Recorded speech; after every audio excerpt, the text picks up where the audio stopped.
I'm Sheila Brummer with Siouxland Public Media News. A Sioux City boy who was pulled from a wave pool at a water park in the Omaha-area has died.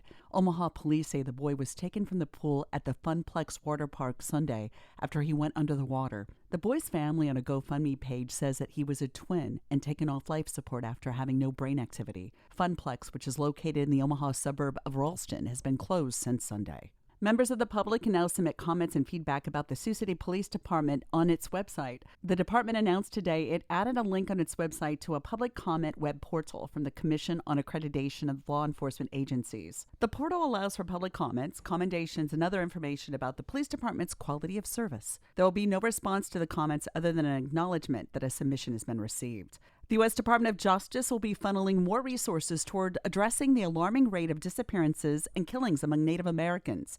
The agency announced a new outreach program today.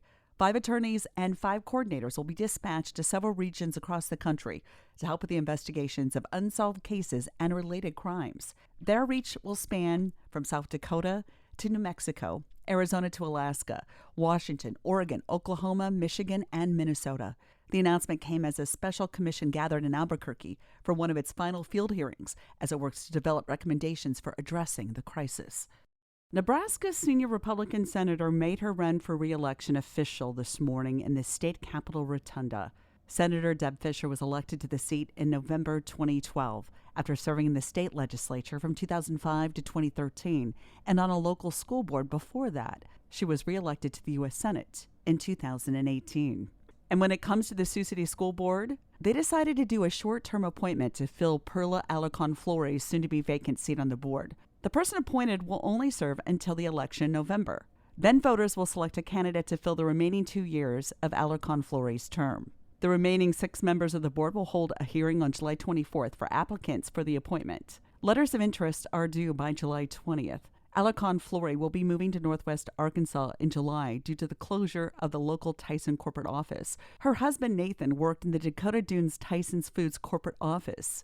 Last fall, Tyson Foods announced it planned to close the Dakota Dunes office and move employees to the meat company's headquarters in Springdale, Arkansas. Last year, the board appointed Bernie Scalero to fill a vacancy left by the resignation of Dr. Julene Albert. 7 people had applied for the opening. In the fall, 5 of the 7 school board seats will be up for re-election.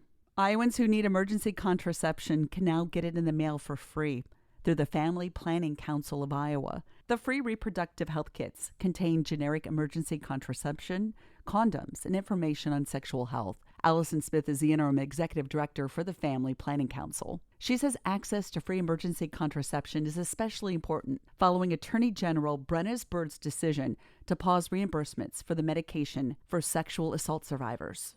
We feel it's especially important that those folks are supported and feel like they can access this treatment and not have cost as a barrier. That should not be something that they are responsible for. Smith also says some people like teens may face cost barriers or live in an area where they're uncomfortable going to the pharmacy. In smaller towns, sometimes the pharmacist is your parent's friend or, somebody that you might like to keep your healthcare needs private.